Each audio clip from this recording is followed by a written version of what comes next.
So this is Weird, the Weird Al Yankovic story. Um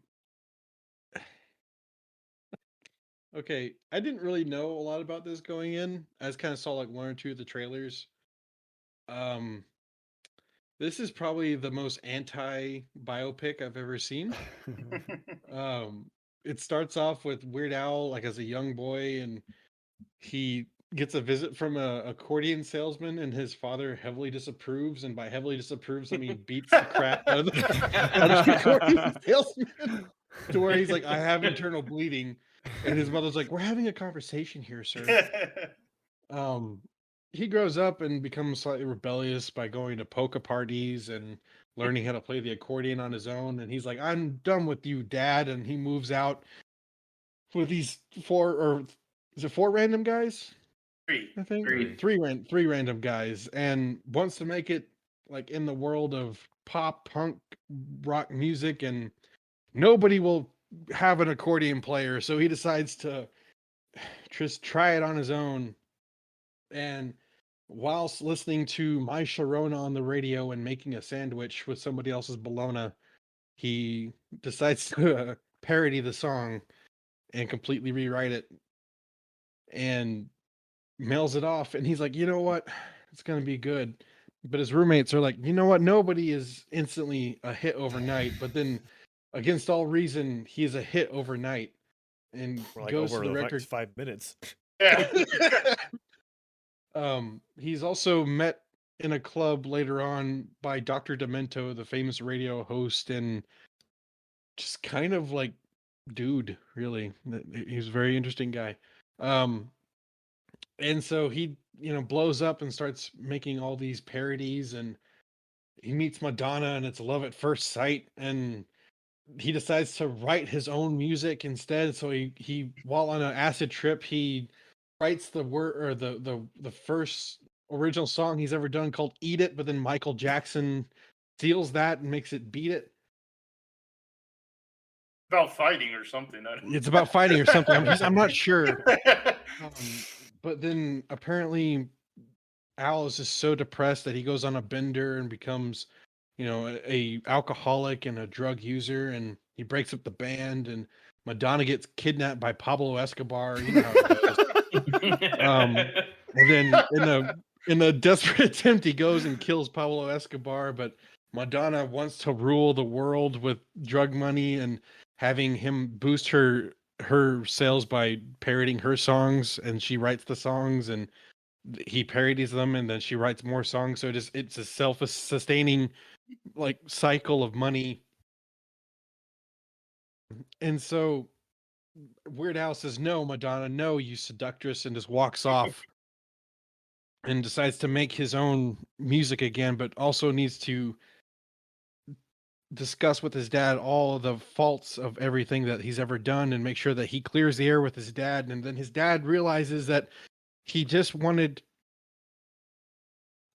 to be loved by his son and to pass on his love for the accordion just as well, because he was Amish, and so he didn't really have a lot of music growing up. And then, sorry, Getting real choked up about this movie, aren't you? Yeah, I really am. So Weird Al writes Amish Paradise, and Coolio is just so jealous that he also writes Gangster's Paradise.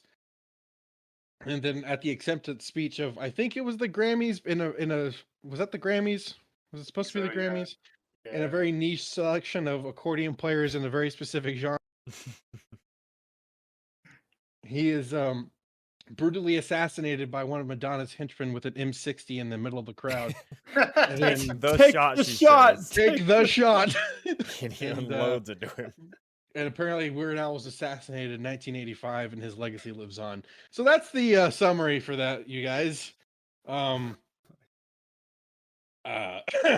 I've been sick for the past few days, so my voice isn't all there. Also, I got choked up. This movie was great. I love this movie. Like, this movie was just perfect. I didn't know it was the Funny or Die thing, because they did that Funny or Die skit like years ago. It's the same guy that directed that. He also wrote it with Weird Al. Weird Al apparently says, like, I don't want anything like true at all in this movie. I just want it completely ridiculous. And it is. It's so stupid and it's funny.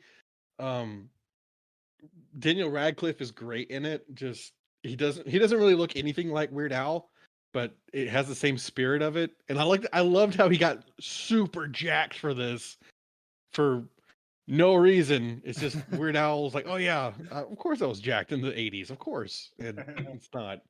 Um this this movie was just ridiculous and it was all over the place. Is it Rainn Wilson? Is that his name? Yeah. Well, I don't know what it is now. Oh, yeah. Yeah, changed it. I know he changed it to Oh. whatever. He was great as Dr. Demento. He looked exactly like Yeah, him. he did I thought look was, like you. which I think is great. Which is funny if you listen to Dr. Demento though, he sounds like Frank Peretti. Do you know who that is, Joe? Yeah. Because I used to listen to like some lectures from Frank Peretti. I was like, holy crap, he sounds exactly like him. I don't know how to describe this movie. It's just it was a fun watch, and I watched it on my phone for some that was like the perfect viewing device for this movie. I loved it when Coolio was in the crowd, just like dogging him like with his eyes. That was great because Coolio hated Amish Paradise. He thought it was he thought Sued him, Gangster's didn't he? Paradise. Huh? He sued him, didn't he? I think he tried to, but there's just no way. It was like because every other artist is like, dude, just accept it. Come on. And then but then like the whole like Weird Al bump is a real thing. I like how Prince was upset that he didn't win. No, Oh, yeah, thank he you, lost thank you. on- He was the only one to lose to him. That was great. I was like, of course it's Prince. That's awesome. I'm trying to like. I think my favorite part though was the dad scene at the very end when he's like, "Oh, Dad, I never knew." He's like, "Well, no, duh, you never knew. I just told you. Like, we had the whole book and everything. Do you not listen to me?" And I like how they didn't give any specifics on where he grew up, like what his childhood was like. The factory. What do you guys make at the factory? That's great. Your dad said you were funny. I don't know. Like this movie was just awesome. Like I kind of wish I watched it with somebody, but I'm not even joking though. Like watching it on my phone, I'm like, for some reason, this just seems like the perfect way to watch this movie. You're pissing off David Lynch. I know. But yeah, this movie was great. Also, I've always wanted to do the Columbia House record like deal thing for the 1 penny you get 12 records. I know it's a scam and I know that they cost way more in the end, but I always wanted to do it. But let's go to Michael because they didn't get to talk last session. I am now Legion. I have many. Sorry, you and Alex didn't get Yeah, I to know talk. you meant. This movie, dear Lord. It's so much borders the line of almost being too stupid for me. It's so close. It's so freaking close. Alex is having the time of his life next to me, and I'm just like, oh, you're just teetering on the edge of me just slapping my hand against my forehead so hard. Yeah, I don't know. I didn't expect it. I thought it was like more baseline of a true story with a lot of embellishing goofiness is what I expected. But going into this is basically like Tropic Thunder at one point and like all this random junk and it threw me for such a loop. I did not know. When Weird Al killed like the Sicarios in the jungle and he picks up their weapons like this'll do. He goes all Rambo and he gets serious and then he's just it is so much. This movie was so much They're for in me. the diner and he's like, orders up. He rings the bell. I like it like when the cooks started attacking him. Yeah. That was great. Yeah. Oh man. I don't have too much of an affinity for Weird Al. Like I know the songs, everything, but I'm not much of a parody song kind of person. But I don't know. Yeah, so I can't speak too much to that. I did like the performances. Daniel Radcliffe was hilarious. He, like Alex always says, he's so much better. Or well, he's really really great in comedy. I feel like that's a big strong suit of his. And so him and this, he just has such a goofy manner of moving, just by itself. Like he's flailing around in weird ways, and I don't know how he manages to like make comedic humor, but just standing there doesn't make sense. But I love the scene where he gets like all drunk on stage and all his band starts freaking out, but then they turn into like a Doors like performance art piece. and yeah. it's almost like Oh, what is that? What is that stupid the term? Anyway, but yeah, that was pretty great. Yeah, I don't know. This movie made no sense. I don't know what to think about this movie. It's bizarre. It's weird. Uh, Really? I really It's don't. weird. I really don't know. It is weird. It's very weird. I think I enjoyed it, but I don't know. So we'll go we'll go to Joseph. Me. All right.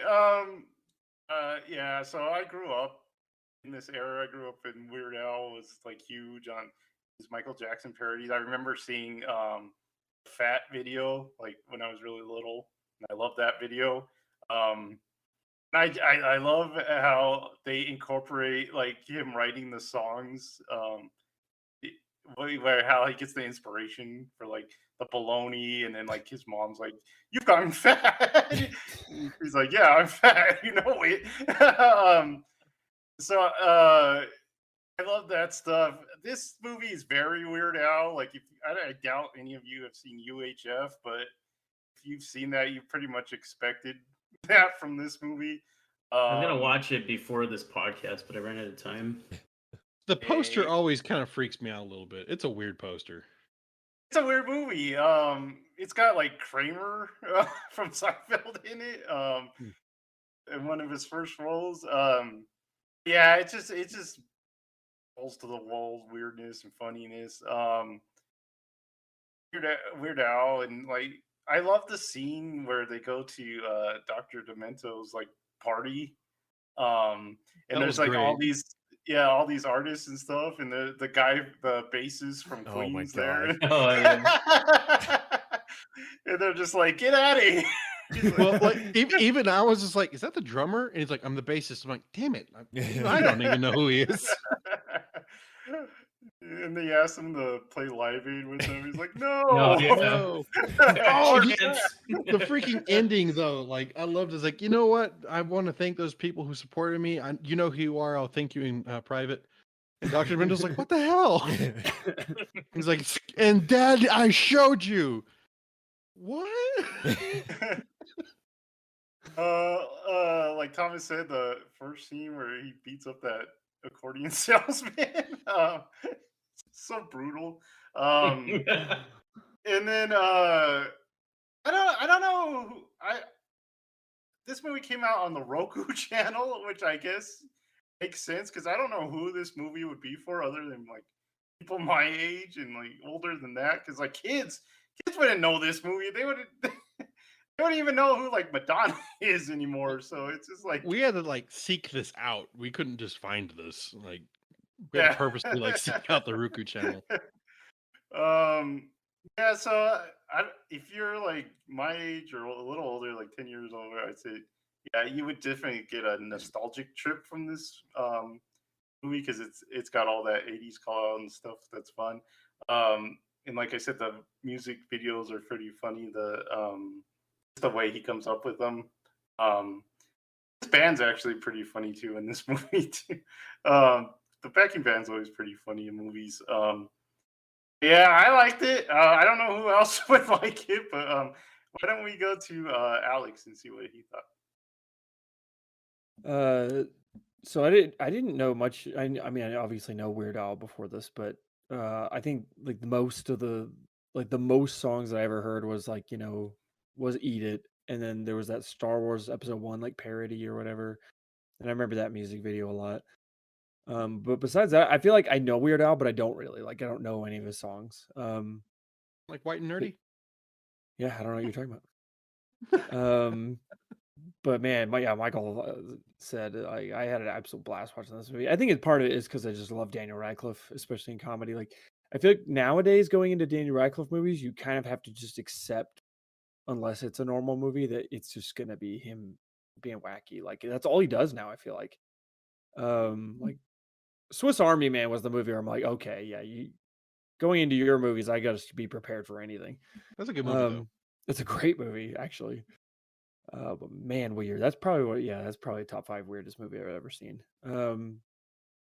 Anyway, yeah, this movie was fun from beginning to end. So like the movie like starts with him go in the hospital, like he's about to have like surgery or whatever. I'm like, oh my gosh, man, this is this is interesting. Like, I didn't know that these kind of things happen to him. And the more movie goes on, I'm like, man, yeah, like his life's crazy. And then, Also, like, that was a weird cameo from Lin-Manuel Miranda. Is that how you say it? The guy that did Hamilton. He was the doctor. Oh yeah. oh really? That I was didn't weird. I know. was like, why are you in this movie? And then like the other cameos showed up. I'm like, oh, because just who showed up to set? Just get him a wig. Well, and he also did a parody on the American, founding. So I'm just kidding. I'm just kidding. A musical parody. I haven't actually seen Hamilton, but anyway, so yeah, it starts, and the more it goes on, I'm like, man, his life's crazy. Like, how did his dad not go to jail for beating this guy up to death? And like, but then at one point you're like, okay, yeah, this is all fabricated. Like, this is ridiculous. Did you get it at the very end, Alex? Or No. I don't remember when I started thinking. I was like, I think I said out loud, I was like, did any of this happen? But yeah, it's a movie that steadily, I think, strategically gets crazier and crazier. To I make started that more questioning clear. that when they went to Mexico. I was like, okay, Yeah. that's where I draw the line. oh no, they went to Colombia, but when they go there, they still have the Mexican mariachi band, which I thought was hilarious. So I'm like, what? Man. Whenever she, like, the end of the movie has like the eye patch and the scar, like she's in G.I. Joe or something. Like, I was like, this is awesome. I like the way Pablo Escobar turned down the music. He shot at him. Yeah. Oh, Yeah, can't hear myself think. Yeah, he was really funny, and he's a Weird Al fan. Like, the likelihood of that happening. I like when he throws the Grammy at his head, or a little. Oh yeah, his platinum. The platinum record. Oh yeah. It's like, dig it out. Yeah. Oh, there was something else I wanted to bring up that I thought was really funny. Oh no. I like when he's like, I do think of you as a son, and I want to adopt you. And he's like, oh, I actually just made up with my dad. Oh really? Oh, that's great. That's great. Oh, I remember what it was. One of the funniest parts of the movie to me is like he does the machine properly, and then the moment he decides to just try something, a person dies. He just like presses a button, and that person's just like getting eaten by the machine. Oh man, I was crying laughing at that part. Yeah, this movie's just fun. It's just it's fun. It's fun, especially with all these musical biopics coming out, where this one, you take all the other ones kind of seriously, and then this one is just like, nah. Yeah. This is just fun. Yeah. I don't know what else to say. It was a blast. Everyone should see this movie, even if you're not a Weird Al fan like me. Like, I've liked what I've seen, but I'm not a fan necessarily. And it was very, very fun. It was cool seeing him in the movie too. Yeah. As the executive. Yeah, and then Will Forte. There were so many cameos. Like, Michael was like, "Wait, is that Josh Groban was their waiter?" I was like, yeah. Oh yeah. And then Conan O'Brien at the party, and Andy Warhol. Yeah, there was just, Jack and then Black. what's that? Jack Yeah, Jack Black. What's Seth that? Green is in there. Really? Oh, really? I didn't see him. When? I know, I didn't recognize him either. I forget who he plays, but Huh. it's like one of the DJs or something like that. And is that comedian's name Patton Oswalt or whatever? Yeah. Yeah. I like that. That's I'll fun. take the rum race. We don't serve ice cream. Better before the song's over. Oh, man. Anyway, very, very, very fun movie. What you get, Jared? I was a lot like you guys. Like, going into it, I didn't know it was this silly. I thought it was a normal biopic because I didn't even see the trailer. But so I was all expecting like something semi-serious, but I liked what it turned out to be a lot more. It's like reminded me of like Tenacious D or something like that.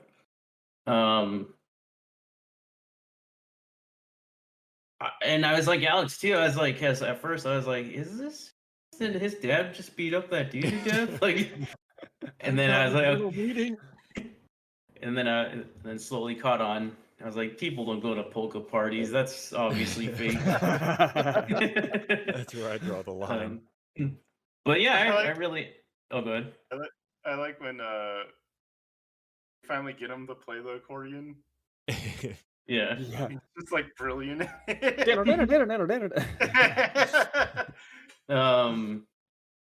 Yeah, I really enjoyed this. I liked how ridiculous it was.